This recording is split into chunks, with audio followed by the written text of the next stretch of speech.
UP board 2026 और हम लेकर के आए हैं क्लास 10th इंग्लिश के लिए। और इंग्लिश में आज मॉडल पेपर की बात करेंगे और वो मॉडल पेपर जो यूपी बोर्ड ने अपनी वेबसाइट में जारी किया है। अब सोचिए, बोर्ड की वेबसाइट में 2026 का पेपर आउट कर दिया गया, तो अब यदि आपके हाथ वो लग रहा है तो आप उसको जल्दी से जल्दी सॉल्व करिए, क्योंकि बहुत सारे क्वेश्चन ऐसे होते हैं 80% क्वेश्चन उसी से ही मैच कर जाते हैं। तो इसीलिए सबसे पहले आपके लिए मैं ये लाया हूँ मॉडल पेपर 2026 का, और ये बोर्ड की वेबसाइट से आया हुआ है इंग्लिश का, क्योंकि बहुत सारे सब्जेक्टों में तो आ चुका, लेकिन अभी इंग्लिश में मैंने आपको नहीं दिया।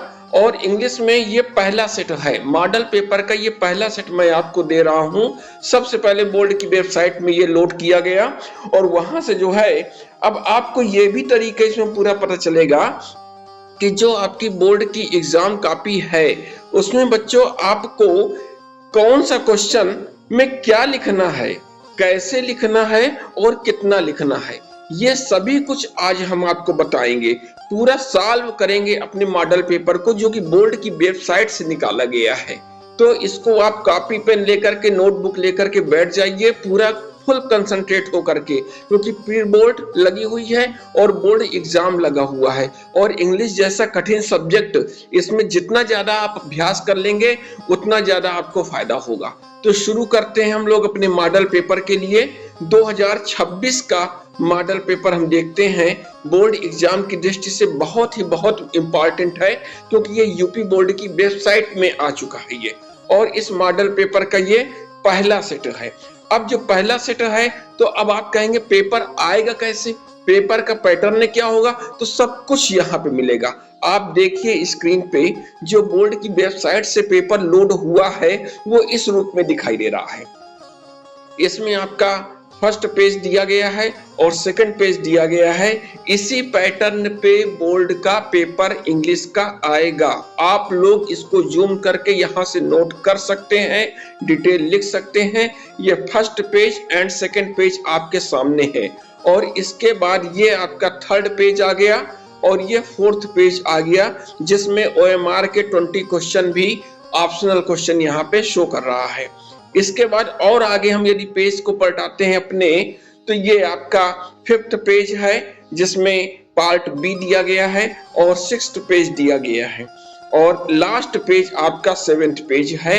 ये आपका यूपी बोर्ड की वेबसाइट में इंग्लिश का पेपर शो किया गया है 2026 के लिए मॉडल पेपर, जिसको आपको आज पूरा सॉल्व करना है और हम बताएंगे आपको सॉल्व कैसे करना है। तो इसके लिए शुरू करते हैं हम लोग और आगे बढ़ते हैं कि कैसे हम लोग यहाँ पे हल करेंगे। तो शुरुआत में देखिए, पेपर में जो भाषा है उस भाषा को हम यहाँ पे ले रहे हैं और इंग्लिश का क्लास 10th का पेपर है ये, जिसमें आपको 3 घंटे 15 मिनट का समय मिलेगा और जो पेपर का मैक्सिमम मार्क्स है वो 70 मार्क्स का है। इसके बाद जो इसमें जनरल इंस्ट्रक्शन दी गई है, आपको नोट दिया गया है, सूचना दी गई है, उसमें क्या क्या कहा गया है ये भी देख लेते हैं। The first 15 minutes are allotted to the candidates for reading the question paper. इसका मतलब कि शुरुआत के 15 मिनट बच्चे को, परीक्षार्थी को पेपर पढ़ने के लिए इसमें दिए जाएंगे। इसके अलावा ऑल क्वेश्चंस आर कंपलसरी, सभी क्वेश्चन इसके कंपलसरी है। ये जो पेपर आप आज हल करेंगे बिल्कुल 1 A to Z आप इसको हल करेंगे और बोर्ड एग्जाम में कॉपी में कितना लिखना है, कौन सी भाषा लिखनी है, हम सब कुछ आपको आज बताएंगे। इसलिए बिल्कुल आप बिल्कुल सीट बेल्ट बांध करके बैठ जाइए। तो इसमें इंस्ट्रक्शन दिया गया है, all questions are compulsory, this question paper is divided is 2 part. 2 part में ये क्वेश्चन पेपर बटा रहेगा आपका, part A and part B. Next आगे बढ़ते हैं तो यहाँ पे और भी इंस्ट्रक्शन दी गई है। Part A consist of 20 multiple choice questions of 1 mark each that have to be answered on OMR answer sheet by darkening completely the correct circle, है ना। इसका मतलब आपको OMR शीट में डार्क सर्कल आपको करने हैं, गोलों को काला करना है। जो 20 मल्टीपल चॉइस क्वेश्चन आपके होंगे वो पार्ट ए में दिए गए हैं, ठीक। बॉल पॉइंट पेन से इसको ब्लैक या ब्लू जो बॉल पॉइंट पेन होता है उससे आपको ये करना है। नेक्स्ट और क्या इंस्ट्रक्शन है? For part A read the question wise instruction and marks your answer of the given OMR answer sheet only, do not erase. उसको आप इरेज भी नहीं कर सकते, कट भी नहीं कर सकते। यदि एक बार आपने गोलों को ब्लैक किया है या कोई भी व्हाइटनर का यूज भी उसमें नहीं किया जा सकता। इसलिए बहुत ही सोच समझ करके आप उस OMR शीट में, आंसर शीट में आफ्टर आंसरिंग, आंसर देने के बाद आप उसमें कोई परिवर्तन नहीं कर सकते। इसलिए वो जो OMR शीट है आपकी 20 क्वेश्चन MCQs भरने हैं, वो बहुत ही सोच समझ के आपको फिल करना है। और इंस्ट्रक्शन क्या दे रहा है? Part B consist of descriptive type question of 50 mark. जो बाकी आपके 50 मार्क होंगे वो वर्णनात्मक प्रश्न आपके होंगे। और दिया है marks of the question are mentioned against them. प्रत्येक प्रश्न के सामने वो कितने अंक का है ये भी दिया गया है। ये इंस्ट्रक्शन पेपर में सबसे ऊपर दी गई है। आप उसको जूम करके मेन पेपर को देख लीजिएगा और बोर्ड में वैसा ही पेपर आपको मिलेगा। आगे बढ़ते हैं हम लोग। तो अब यहाँ पे शुरुआत करेंगे पार्ट फर्स्ट की। अब जो पार्ट ए है उसमें वो कह रहा है, क्या कह रहा है? Question 1 to 3. Read the following passage carefully and choose the correct option to answer the questions that follow. इसका मतलब कोई पैसेज ये देने वाला है और उस पैसेज से ढूंढ करके हमें क्वेश्चन का आंसर देना है। तो अब पैसेज कौन सा दे रहा है? पैसेज आपके सामने ये रहा। Almost all creatures care for their young ones. Many animals play with their babies. ये आपका जिस पार्ट से है आप इसको सर्च करिए अपनी टेक्स्ट बुक में, आप देखिए कि ये पैसेज कहाँ से दिया गया है, कौन सा है, किस लेसन से ये पैसेज दिया गया है। और इसी पैसेज का अभी एक पार्ट ये और भी आगे देगा। अब इसके क्वेश्चंस यहाँ पे शुरू कर रहे हैं हम। अब ये क्वेश्चंस कौन कौन से बनेंगे इस पैसेज से? फर्स्ट क्वेश्चन आया इस पैसेज से, Which of the following is not called nature's engineers and architects? अब इसके ऑप्शन सामने हैं weavers bird, tailor birds, goats, ants. जिसका करेक्ट आंसर हम लोगों को मिल रहा है सी, गोट्स। ये उसी पैसेज से क्वेश्चन पूछा गया है और फिर आपको आंसर देना है। इसके बाद हम लोग फिर आगे बढ़ेंगे और आंसर देते हैं हम लोग क्वेश्चन नंबर 2 के लिए। Question number 2, how do animals show their love with their young ones? जिसका ऑप्शन है singing, by touching and hugging, enjoying,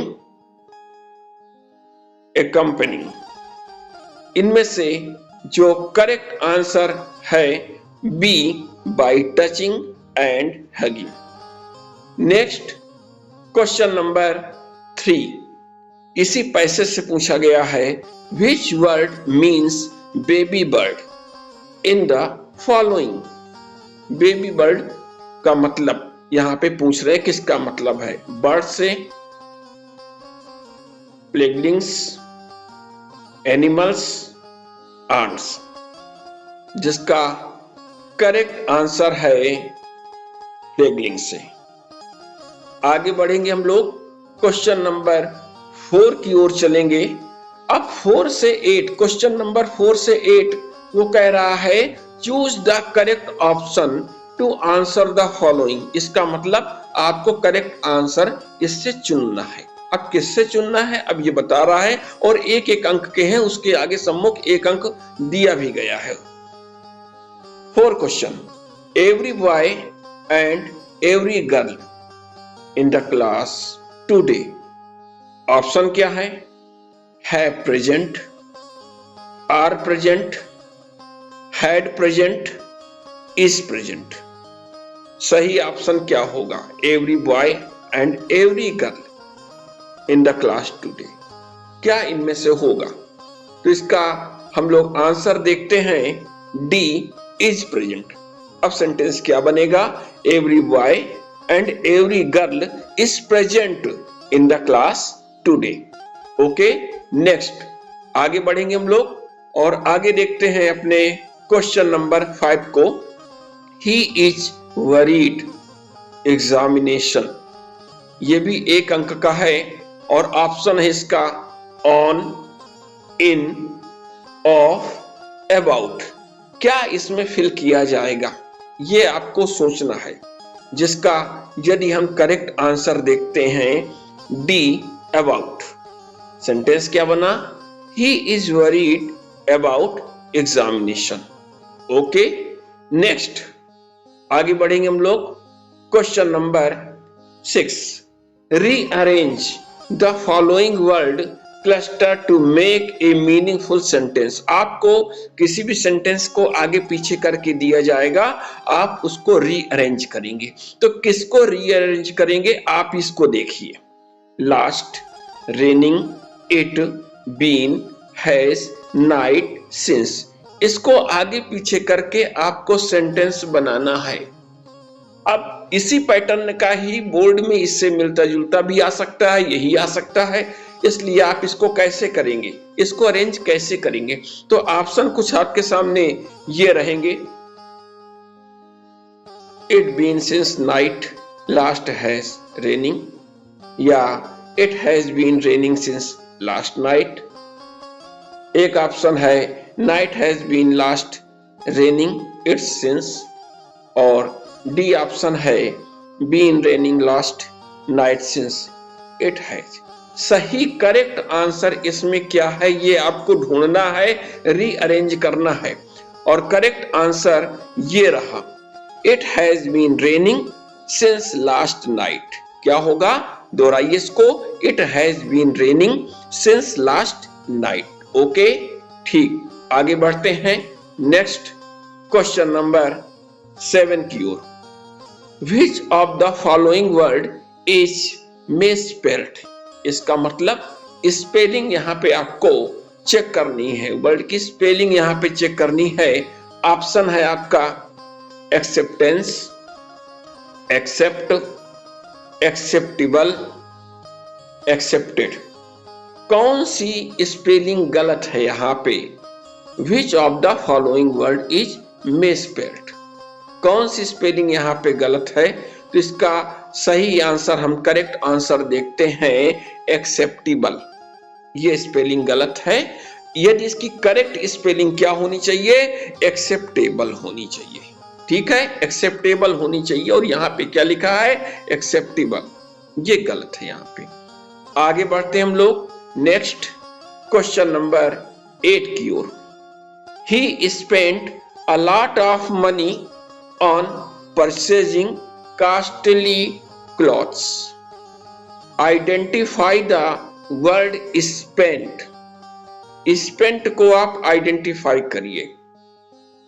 तो अब यहाँ पे ऑप्शन है, क्या ऑप्शन है, क्या करना है कि ये नाउन है या वर्ब है, प्रोनाउन है या एडवर्ब है। ये आप आइडेंटिफाई करेंगे किसको? स्पेंट को। तो जिसका करेक्ट आंसर ये रहा बी, वर्ब। स्पेंट क्या है? वर्ब है। आंसर क्या होगा? बी, वर्ब होगा ये। नेक्स्ट आगे बढ़ेंगे हम लोग अपने क्वेश्चन 9 की ओर। यहां फिर वो बात कर रहे हैं क्वेश्चन में 9 and 10। Read the following passage carefully. अब पैसेज वो दे रहा है पढ़ने के लिए आपको, और choose the correct option to answer the questions that follow, और उसके क्वेश्चन पूछेगा उससे। आपको एक पैसेज दे रहा है, वो क्वेश्चन 9 और 10 के लिए वो एक पैसेज दे रहा है। अब पैसेज क्या है ये आपके सामने पैसेज आया। The river Kaveri obtains in water from the hills and forest of Coorg. ये किस पाठ का? अब देखिए, याद करिए आपकी किस पाठ का है, किस लेसन का है, ये कहां से दिया गया है, कौन सा पैराग्राफ है। Mahasir, a large freshwater fish abounded the in this water. इसको देखिए, आप इस पैसेज को गौर से पढ़िए और अब इसके हम लोग क्वेश्चन देखेंगे कि इससे कौन से क्वेश्चन बन करके सामने आ रहे हैं। तो अब इसमें इस जो पैसेज है हमारा, इस पैसेज में क्वेश्चन नंबर 9 पूछा जा रहा है। Which river obtains it's water from the hills and forests of Coorg. जिसका ऑप्शन है Kaveri, Yamuna, Narmada, Tapti.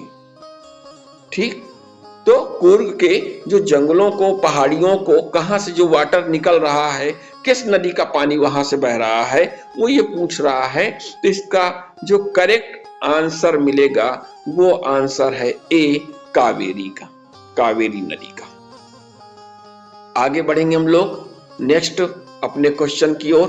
Question number 10, which of the following is a large fresh water fish. एक एक अंक के हैं ये सब। इसके ऑप्शन है Kingfisher, mahseer, large turtle of Coorg, small fresh water turtle. जिसका करेक्ट आंसर ये रहा बी, महासीर।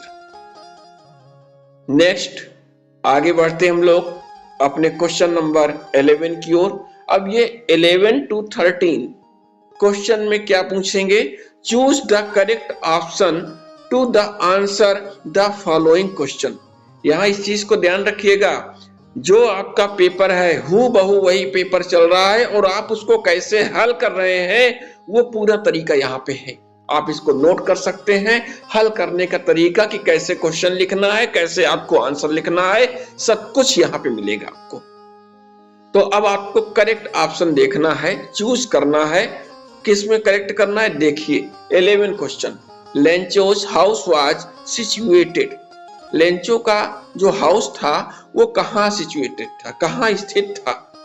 इसके ऑप्शन है in the middle of field, in the corner of the garden, on the top of a low hill in a valley, on the top of a high hill। इन चारों option में कौन सा सही है। Lencho's house was situated, कहां situated था। तो इसका करेक्ट आंसर देखते हैं C, on the top of a low hill in a valley. घाटी में, एक निचली पहाड़ी की घाटी पे उसका मकान उसके ऊपर स्थित था। Next question number 12, Nelson Mandela had to spend years in prison. Nelson Mandela ने बिताए थे, अपने कितने साल बिताए थे जेल में, कितने ईयर बिताए थे। ऑप्शन ये रहे 20, 30, 29, 33।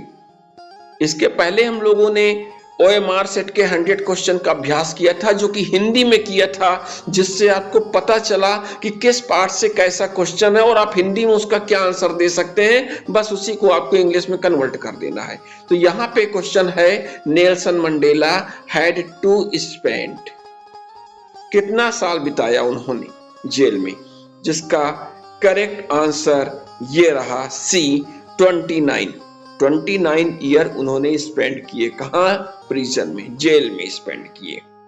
नेक्स्ट ओके, आगे बढ़ते हम लोग अपने क्वेश्चन नंबर 13 की ओर। The bakers musical instrument is specially made of. किस चीज का इंस्ट्रूमेंट, इस जो इंस्ट्रूमेंट था उसका म्यूजिकल, वो किस चीज का बना हुआ था। प्लास्टिक, आयरन, बम्बू स्टफ या स्टील। कौन सा इसका करेक्ट ऑप्शन होगा। तो इसका करेक्ट आंसर देखते हैं सी, बम्बू स्टफ। उसका जो म्यूजिकल इंस्ट्रूमेंट था वो किसका बना था, बम्बू स्टफ का बना हुआ था। आगे बढ़ेंगे अपने क्वेश्चन, नेक्स्ट क्वेश्चन में। क्वेश्चन नंबर 14 एंड 15 क्या है, रीड द गिवन एक्सट्रैक्ट अब यहाँ पे एक एक्सट्रैक्ट दिया जाएगा, कुछ लाइनें दी जाएंगी and choose the correct option. आपको करेक्ट ऑप्शन इससे चूज करना है to answer the following question. अब कौन सा एक्सट्रैक्ट है, ये रहा।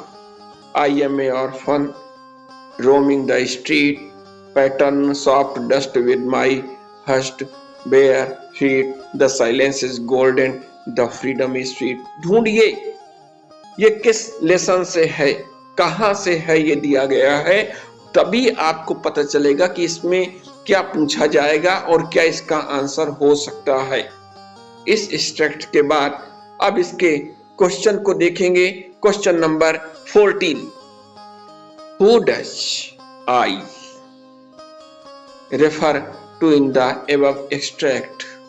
आई से मतलब क्या हुआ, father, poet, mother, Amanda.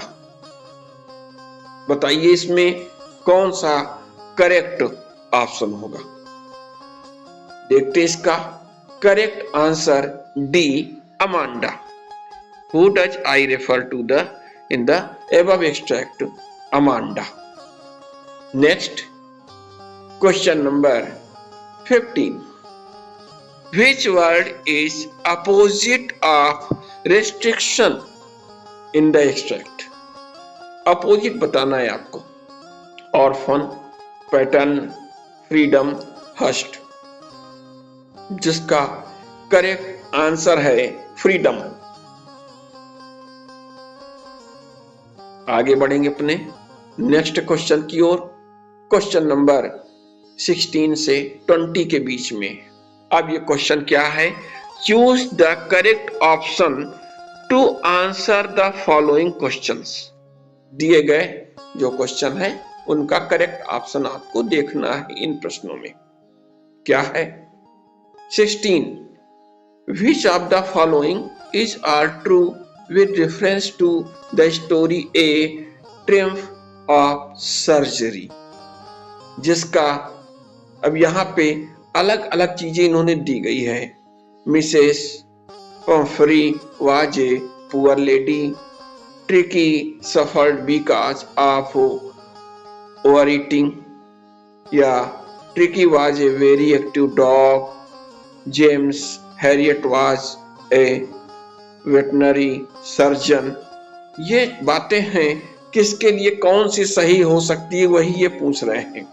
A only second, B only second and fourth, C only first and second and fourth, और D all of the above. कौन सी चीज इसमें सही हो सकती है, किसके लिए, ट्रिम्फ ऑफ सर्जरी के लिए। तो जिसका करेक्ट आंसर मिलेगा B, only second and fourth. इसका मतलब सेकेंड क्या है, tricky suffered because of overeating, और फोर्थ क्या है, James Herriot was a veterinary surgeon.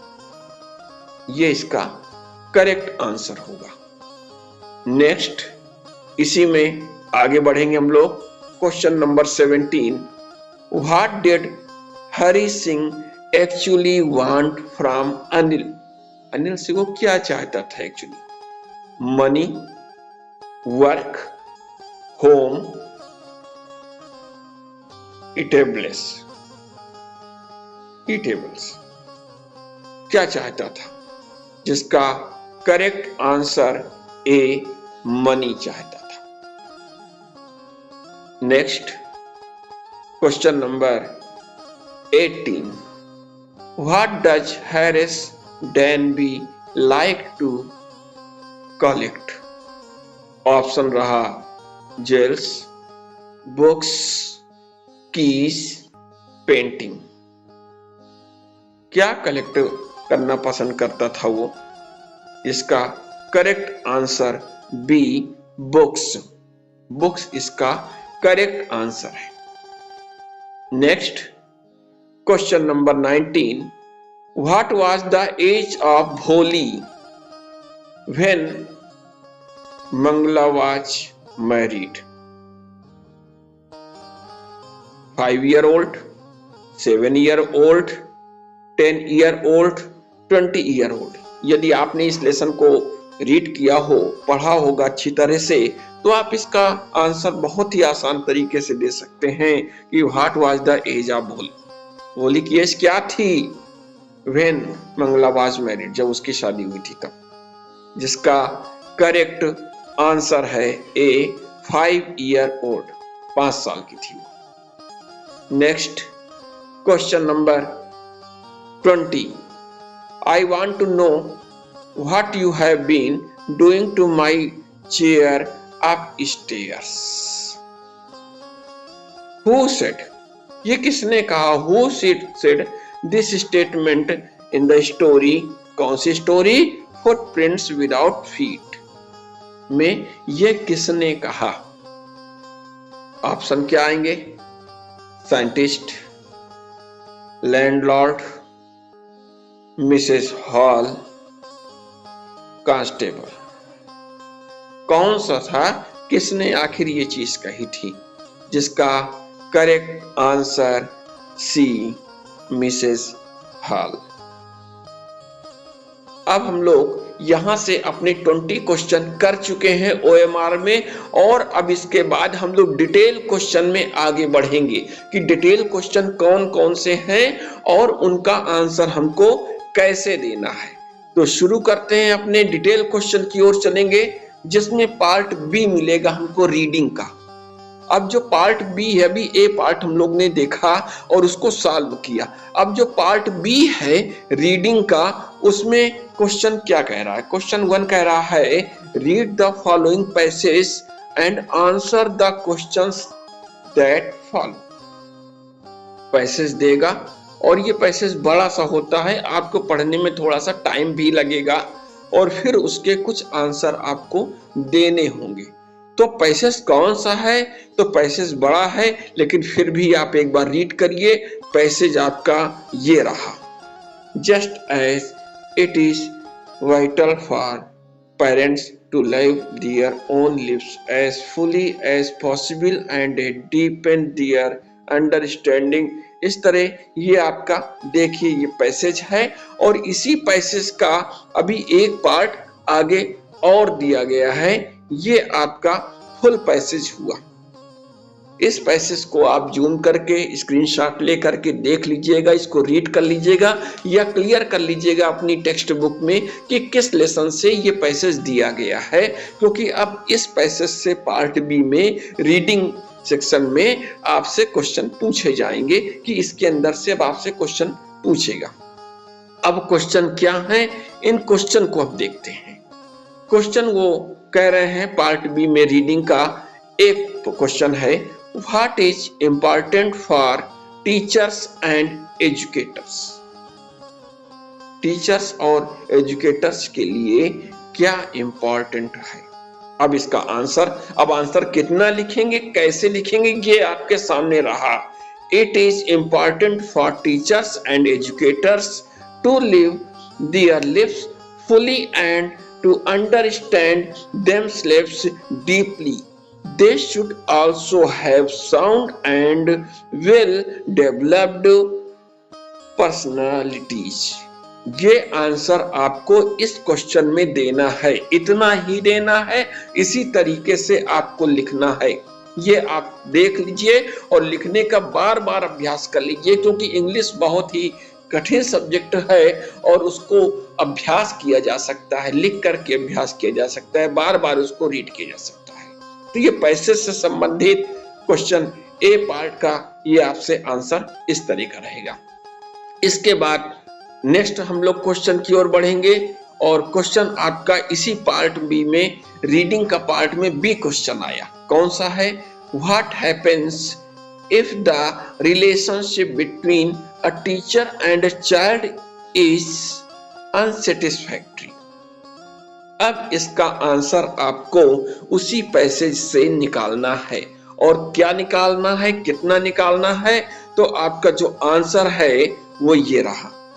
क्या आंसर लिखेंगे?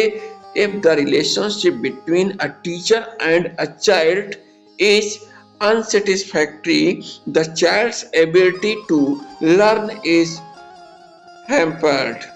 The child cannot learn properly in such a situation. ये आपको इस क्वेश्चन में आंसर देना है, इतना बड़े देना है, इस तरीके से देना है। आप अपने नोट्स बाकायदा तैयार कर लीजिए। फुल सॉल्व पेपर हम आपको यहाँ पे दे रहे हैं, पूरा सॉल्व दे रहे हैं इस मॉडल पेपर का। आगे बढ़ेंगे, अभी इसी पैसेज से और भी क्वेश्चन ये पूछ रहे हैं और रीडिंग से ही सी पार्ट में देखिए। C question, when children go to school their teachers become during school hours substitutes for their parents. What does this statement suggest? किसने सजेस्ट किया, क्या सजेस्ट किया गया, ये आपको बताना है। तो जिसका आंसर क्या लिखेंगे आप? This statement suggests that teachers play an important role in a child's life. Children develop emotional attachment with teachers just like their parents during school hour. ये आंसर आपको इस क्वेश्चन में देना है। नेक्स्ट आगे बढ़े हम लोग और इसी में पार्ट बी रीडिंग में D question, which word means tolerable in the passage? जो पैसेज में ये शब्द एक दिया गया है टॉलरेबल, इसका मतलब क्या है, मीन्स क्या है? तो इसका मीन्स है सेटिस्फैक्ट्री। टॉलरेबल का मीन्स सेटिस्फैक्ट्री। यहां से ये रीडिंग का पार्ट ये क्लियर होगा। डी क्वेश्चन हम लोगों ने देख लिए और अब क्वेश्चन नंबर 2 आया। अब ये क्या है, एक लेटर आपसे लिखवा रहा है। लेटर या एप्लीकेशन यहाँ पे ये पूछेंगे ये। तो यू आर अंकिता या अंकित फ्रॉम कानपुर और your friend has invited you to spend your holidays with her him, write a letter. यानी कि उसने आपको इनवाइट किया है ना, आपके मित्र ने उसको आपको इनवाइट किया है कि आप आइए हॉलीडे में, वहां बिताइए उसके यहाँ पे। Write a letter expressing your inability to do so. तो अब इस पे एक लेटर आपको लिखना है। अब कैसे लिखने हैं, लिखने का क्या तरीका है, ये भी आपको यहाँ पे देखना होगा। तो अब यहाँ पे कैसे आंसर आप लिखेंगे, कैसे ये लेटर लिखेंगे इस शर्त के आधार पे, तो आप पहले ऊपर प्लेस डाल देंगे, डेट डाल देंगे, इसके बाद डियर फ्रेंड करके आप लिखेंगे कि thank you very much for inviting me to spend my holidays with you. I really wanted to come but unfortunately I will not be able to do so. मैं नहीं आ सकता। I have some important family responsibilities and extra classes during the holiday. वो अपनी असमर्थता आप जता रहे हैं उससे। I hope you will understand my situation. मेरी सिचुएशन को, मेरी स्थिति को आप जानते हो। I am sure we will meet very soon. Please convey my regards to your parents. और इसके बाद नीचे योर लविंगली अंकित करके आप अपनी बात लिख देंगे। इस तरह आप ये सॉल्व करेंगे यहाँ पे कि कैसे आप लेटर ये लिख पाएंगे। इसी में और भी दिया गया है, अथवा भी दिया गया है। अब अथवा में क्या कह रहा है, और में राइट एन एप्लीकेशन। अब एक एप्लीकेशन यहाँ पे लिखवा रहा है, write an application to the librarian, यानी कि जो पुस्तकालय होता है, पुस्तकालय में आप स्कूल के, आप वहां पे अपनी एक एप्लीकेशन देंगे to purchase new English dictionaries के लिए। इसके लिए एक एप्लीकेशन लिखनी है आपको। अब ये कैसे लिखनी है, इसका भी तरीका आप ये देखिए कि कैसे एक एप्लीकेशन आपको लिखनी है, किसके लिए, लाइब्रेरियन को आप लिख रहे हैं। क्यों लिख रहे हैं? क्योंकि आपको परचेज करनी है न्यू इंग्लिश डिक्शनरीज। तो यहाँ पे टू द लाइब्रेरियन और अपने स्कूल का, कॉलेज का नाम लिख दीजिए, जहां से भी आप हैं, जैसे भी हैं। इसके बाद सब्जेक्ट डाल दीजिए आप कि request to purchase new English dictionaries, है ना, मैं करना चाहता हूं, ये विषय हो गया, सब्जेक्ट हो जाएगा। और इसके बाद sir, I respectfully request you to kindly purchase some new English dictionaries for the school library. The existing dictionaries are old and insufficient for students. New dictionaries will help us improve our vocabulary and language skill. इसलिए आपको नई एक dictionary चाहिए। आई hope you will consider my request और thanking you. और इसके बाद आप यहाँ पे योर ओबीडियंटली करके अपना नाम और अपना क्लास यहाँ पे लिख देंगे, और इस तरह आपका ये जो एप्लीकेशन है ये कंप्लीट हो जाएगी। इसका पैटर्न आप देख लीजिए और बार बार लिखने का अभ्यास कर लीजिए, क्योंकि यहाँ से जो है ये आना ही आना है। इस तरह की एक एप्लीकेशन आएगी या इसका एक लेटर लिखने को आएगा, दोनों का अभ्यास आप कर सकते हैं। नेक्स्ट आगे बढ़ेंगे हम लोग अपने नेक्स्ट क्वेश्चन की ओर। Question 3, write a paragraph on the importance of outdoor games. आपको एक पैराग्राफ लिखना है किसके बारे में? The importance of outdoor games. Outdoor game जो होते हैं, बाहर खेले जाने वाले, फील्ड में खेले जाने वाले, उसके बारे में, उसके महत्व के बारे में आपको यहाँ पे बताना है। और कितना, लगभग 80 से 100 वर्ड के बीच में आपको इसका जवाब देना है। तो अब आप इम्पोर्टेंस बताएंगे, तो अब आपको क्या लिखना है, कैसे लिखना है, वो आपके सामने ये रहा। आंसर में लिखेंगे आप, outdoor games are very important for our physical and mental health के लिए, बहुत ही जरूरी है हमारी फिजिकल हेल्थ के लिए और मेंटल हेल्थ के लिए। Games like cricket, football and hockey keep our body fit. हमारी बॉडी को क्या रखते हैं? फिट रखते हैं एंड एक्टिव रखते हैं। दे इम्प्रूव स्ट्रेंथ, ताकत पैदा करते हैं, हमको ताकत देते हैं, क्षमता देते हैं, स्टेमिना बढ़ाते हैं। एंड डिसिप्लिन, अनुशासित। Outdoor games also teach team work, क्या सिखाते हैं कि टीम वर्क करना चाहिए। कोऑपरेशन एंड लीडरशिप, ये भी हमको सिखाते हैं, क्या? Outdoor games. They reduce stress, stress को कम भी करते हुए। एंड मेक अस एनर्जेटिक, हमको एनर्जेटिक भी बनाए रखते हैं।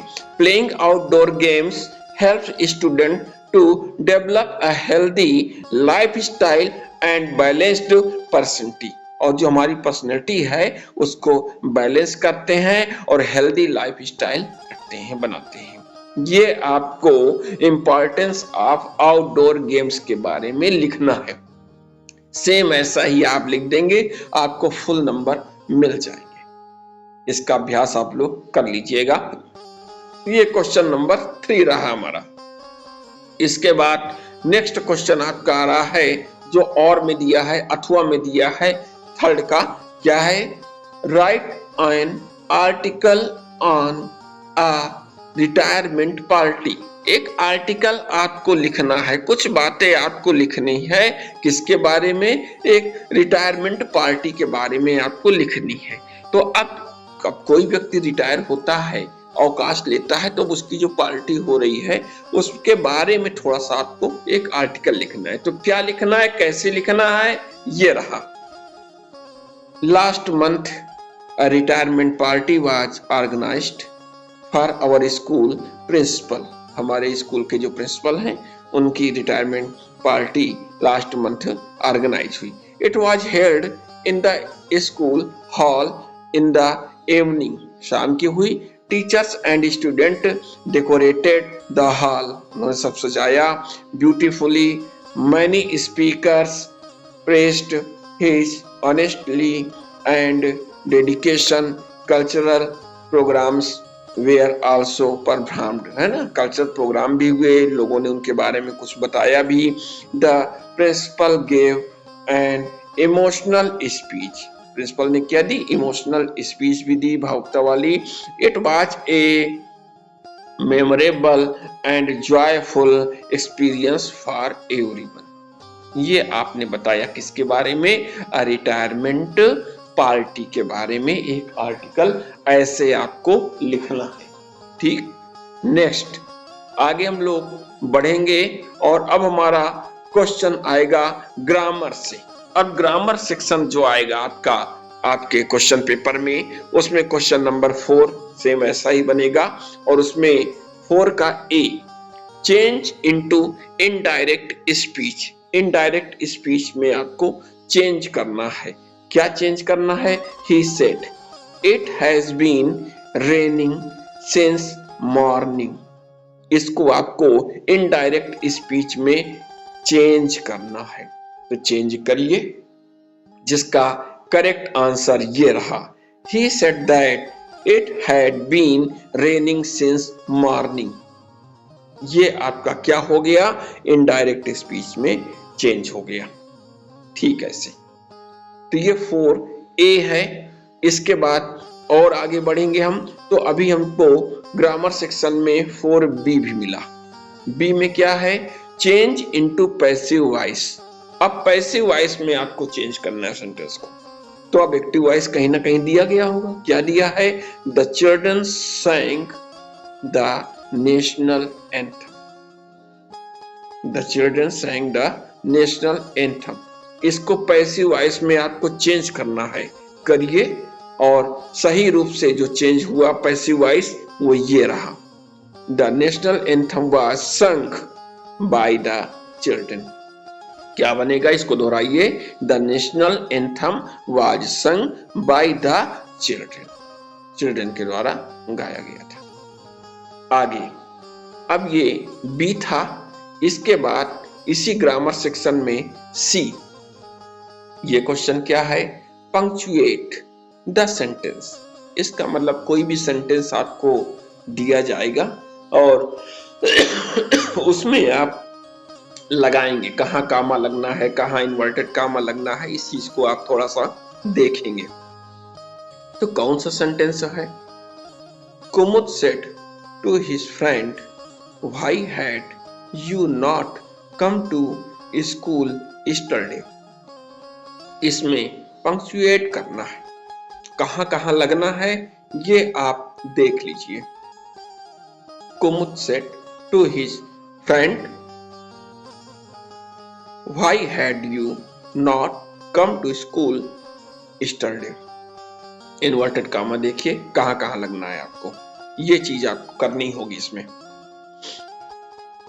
नेक्स्ट आगे बढ़ेंगे और डी, क्वेश्चन डी। अब ये क्वेश्चन डी क्या है, translate the following into English. ये 4 नंबर का आपका आएगा, जिसमें हिंदी से इंग्लिश में आपको ट्रांसलेशन करना है, कन्वर्ट करना है, बनाना है ट्रांसलेशन। तो 4 नंबर का है और ट्रांसलेशन आपको बहुत अच्छी तरह आता है। किसी भी पार्ट को, किसी पैराग्राफ को आप बना सकते हैं। अब कौन सा पैराग्राफ है जिसको वो बनवा रहा है, तो हिंदी में वो पैराग्राफ अपना देगा। ये पैराग्राफ है, वृक्ष हमारे देश की अमूल्य निधि है। वृक्ष हमें केवल ईंधन व फल ही नहीं देते, बल्कि वे हमें इमारती लकड़ी भी देते हैं। वृक्ष वायु प्रदूषण को रोकते हैं। हमें अनावश्यक रूप से वृक्षों को नहीं काटना चाहिए। इसका आपको क्या करना है, translate the following into English. English में इसको ट्रांसलेट करना है। ठीक है, करिए, मेरे साथ साथ आप भी शुरू हो जाइए और बिल्कुल करेक्ट रूप से इसको लिखते जाइएगा कि कैसे इसका ट्रांसलेशन करना है। ये रहा आपके सामने, trees are the valuable wealth of our country. वृक्ष हमारे देश की अमूल्य निधि है। Trees not only give us fuel and fruits but also provide us valuable wood। वृक्ष केवल ईंधन और फल नहीं देते, वे हमें इमारती लकड़ी भी देते हैं, है ना। Also provide us valuable wood. Trees prevent air pollution. क्या करते हैं? वृक्ष वायु प्रदूषण को रोकते हैं। Trees prevent air pollution. We should not cut trees unnecessary.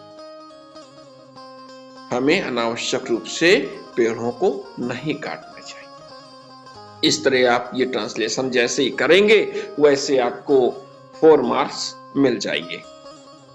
Next आगे बढ़ते हैं अपने नेक्स्ट क्वेश्चन की ओर। अब लिटरेचर का पार्ट यहाँ पे आएगा। अब जो लिटरेचर का पार्ट आएगा क्वेश्चन नंबर 5, इसमें 5A में क्वेश्चन है what quality of Lencho impressed the postmaster. What quality of Lencho impressed the postmaster, जिसका आंसर ये रहा। Lencho's strong faith in God impressed the postmaster. He decided to help Lencho by collecting money from his colleagues and sending it to him. ये question कुछ ऐसे हैं जो अलग अलग लेसन से आपको इम्पॉर्टेंट क्वेश्चन लर्न करने होंगे और उन्हीं से आपके ये क्वेश्चन आएंगे जिसका आंसर आपको लिखना होगा। ये चूंकि बोर्ड का है इसलिए इम्पॉर्टेंट क्वेश्चन है, इसको आप लर्न करिएगा। तो ये क्वेश्चन 5A रहा। इसी से जुड़ा हुआ और मिलेगा क्वेश्चन 5 का A का और अथवा में भी क्वेश्चन लगा रहेगा। कौन सा क्वेश्चन लगा है? The sight of food maddened him, what does they suggest, what compared the young seagull to finally fly. इसका आंसर भी आपको देना है और 30 से 40 वर्ड के बीच में ही आपको आंसर देना है। हमने प्रयास किया है कि जो और में दिए गए हैं क्वेश्चंस अथवा में भी दिए गए हैं उनका भी हम आपको परफेक्ट आंसर दे सके, पूरा सॉल्व करें हम इसको। कोई भी क्वेश्चन कहीं से आ सकता है। तो आंसर ये रहा, the sight of food मैडेंड him suggests that extreme hunger made the young seagull desperate and fearless. His strong desire for food compelled him to dive towards his mother, and this sudden jump helped him overcome fear and finally learn to fly. ये इसका 5A में और question में ये answer हुआ आपका। Next इसी में क्वेश्चन 5B, इसमें भी क्वेश्चन होगा, उसका अथवा दिया गया होगा। तो 5B क्वेश्चन क्या है? What were the sight that moved Buddha.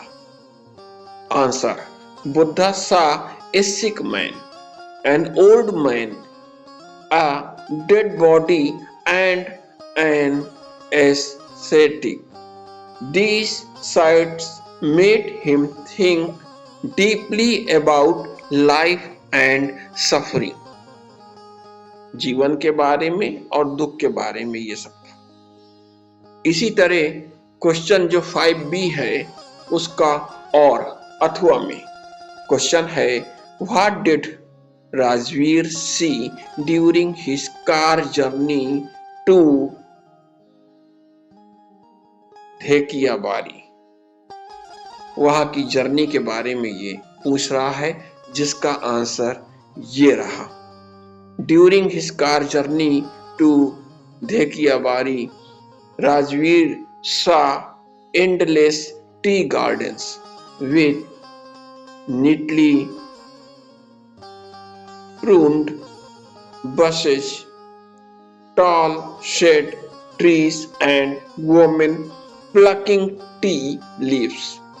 He also noticed small houses, green fields and the beautiful scenery of Assam।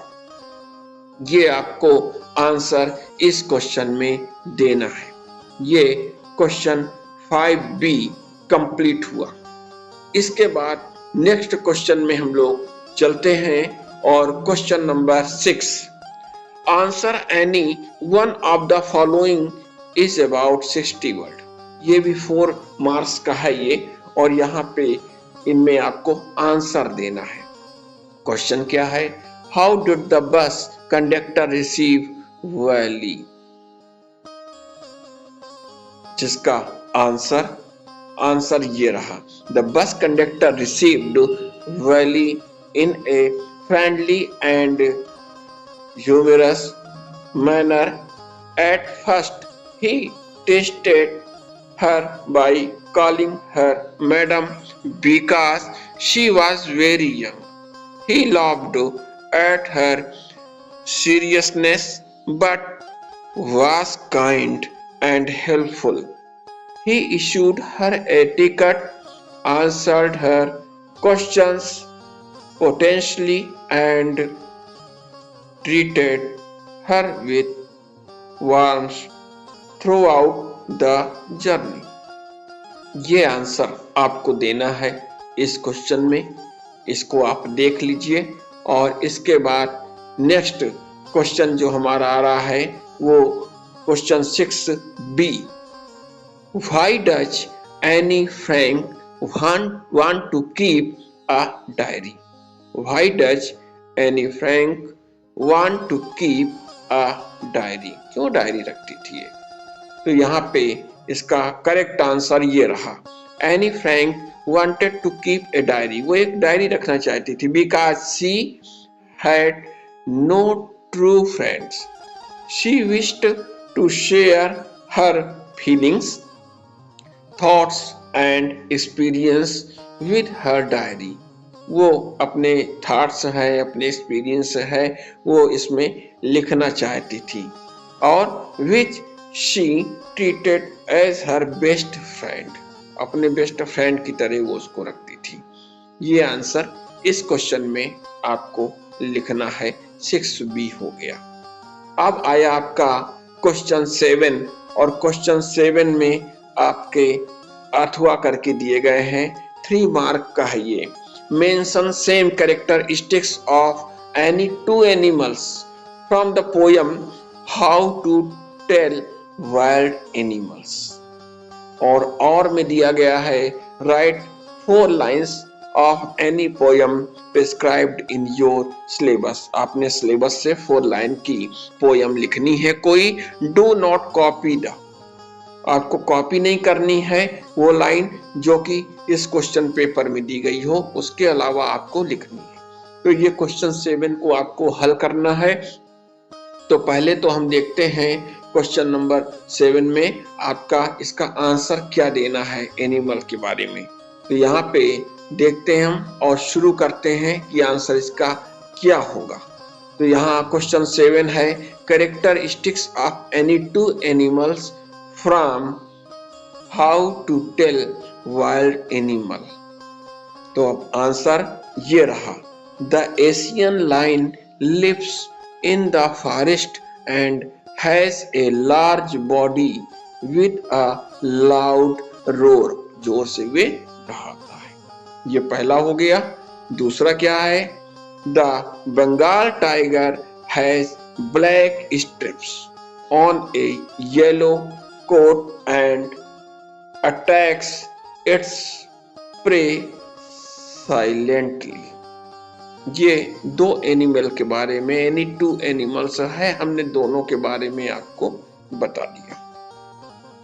अब यहाँ पे नेक्स्ट क्वेश्चन 7 में ही हम लोग बढ़ेंगे और में, और यहाँ पे right 4 lines of any poem prescribe in your syllabus. अपने सिलेबस की आपको लिखनी है। आप अपनी क्वेश्चन जो टेक्स्ट बुक है उससे पोयम के पार्ट से कोई पोयम आप अच्छी सी लर्न कर लीजिए और 4 लाइन आप इसमें लिख सकते हैं। यहाँ मैं भी आपको एक पोयम दे रहा हूँ, इसकी 4 लाइन्स जो कि लिखनी है। ये रही। The way a crow shook down on me the dust of snow from a hemlock tree। इस तरह कोई भी आप जो पोयम आपने लर्न की हो वो आप यहाँ पे लिख सकते हैं। आगे बढ़ेंगे और अपने नेक्स्ट क्वेश्चन में, question number 8, right the central idea. अब यहाँ पे सेंट्रल आइडिया पूछा जा रहा है, पोयम से सेंट्रल आइडिया पूछा जा रहा है। कोई भी पोयम से आपसे पूछा जा सकता है, इसलिए आप 3, 4, 5 पोयम का आप सेंट्रल आइडिया तैयार कर लीजिएगा। Right the central idea of any one of the following poems. अब आपको यहाँ पे कुछ पोयम वो दे रहे हैं, उनके नाम है a tiger in the zoo, the trees, for any Gregory. In 3 poems में से किसी एक का आपको सेंट्रल आइडिया देना है। तो यहाँ मैं तीनों का आपको सॉल्व करके दूंगा, तीनों का सेंट्रल आइडिया देंगे। तो शुरू करते हैं हम लोग। और पहले नंबर पे जो पूछा गया है central idea of a tiger in the zoo, इसका सेंट्रल आइडिया ये रहा। The poem shows the contrast between a tiger's natural life in the forest and its miserable life in a zoo. It highlights the cruelty of keeping wild animals in captivity। तो ये पहला central idea हुआ आपका, किसका? A tiger in the zoo का। इसी के बाद और बढ़ेंगे तो फिर सेंट्रल आइडिया दूसरा वो पूछ रहा है द ट्रीज का। तो द ट्रीज में क्या लिखेंगे? The poem the trees highlights the conflict between nature and human interference. It shows how trees once imprisoned indoors as decorative objects struggle to return to the forest. The poet emphasized natural's desire for freedom and warns against environmental exploitation। ये क्या हो जाएगा आपका? Central idea the trees का हो जाएगा। और एक पोयम और दी गई है फॉर एनी ग्रेगोरी। इसका सेंट्रल आइडिया में क्या लिखेंगे? The poem for any Gregory conveys that true love should be based on inner qualities rather than physical beauty. Through a conversation, the poet explains that external appearance, like hair color, is temporary, while a person's inner goodness and character are what truly matter। ये आप तीनों का आपको central idea दे दिया है, कोई एक लिखना है, लेकिन आप तैयार कर लीजिएगा, 3 या 4 पोयम का तैयार कर लीजिएगा, बहुत ही इजी होता है ये। नेक्स्ट, इसके बाद आगे हम लोग देखते हैं question number 9, answer any one of the following in about 30 या 40 वर्ड्स। ये भी 3 मार्क्स का दिया गया है यहाँ पे। इसमें आपको कोई एक आंसर यहाँ पे देना है क्वेश्चन नंबर 9 में।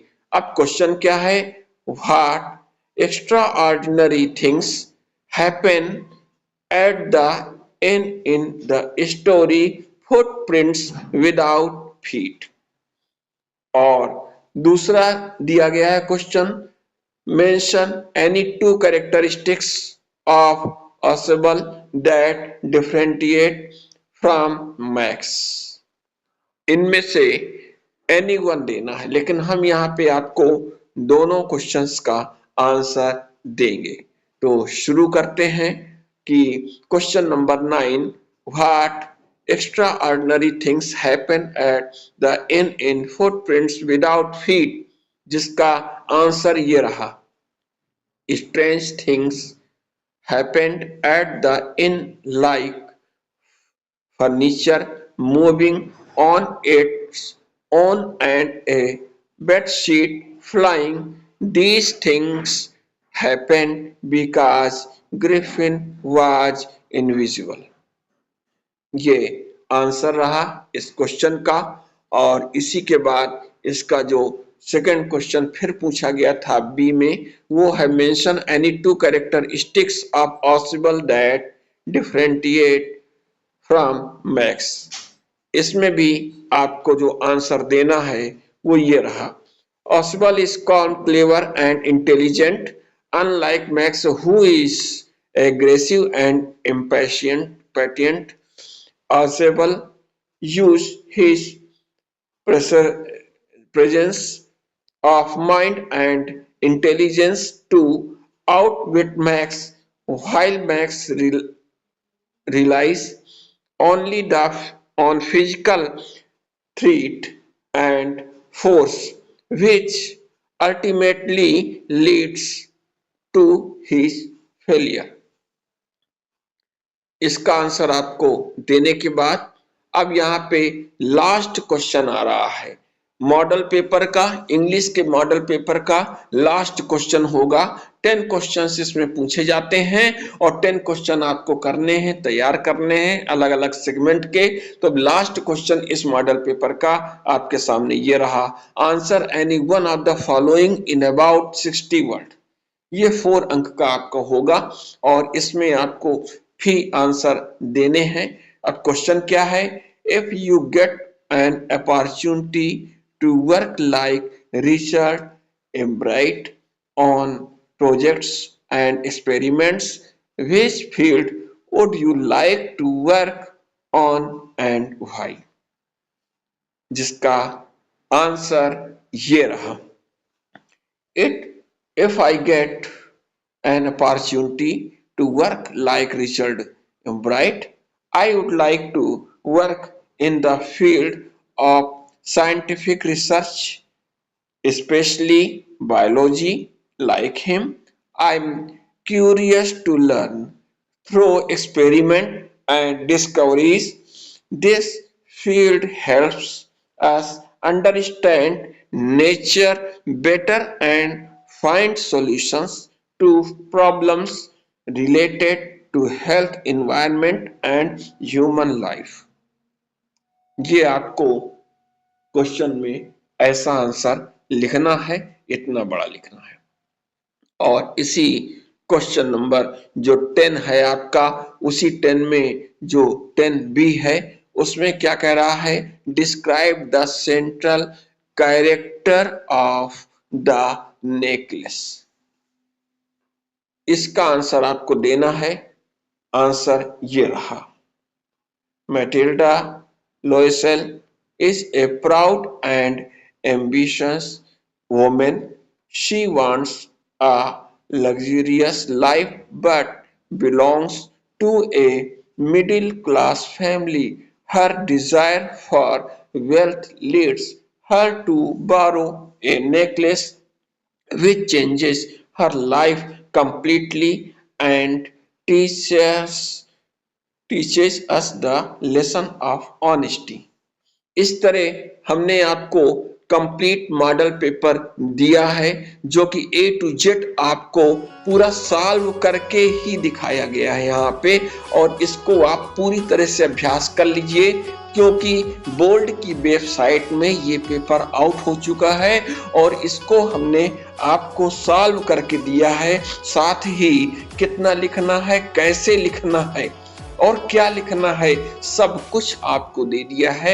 आप इसका पूरा अभ्यास करिए और एग्जाम में अच्छे अंक प्राप्त करिए। मिलते हैं अपने नेक्स्ट वीडियो में।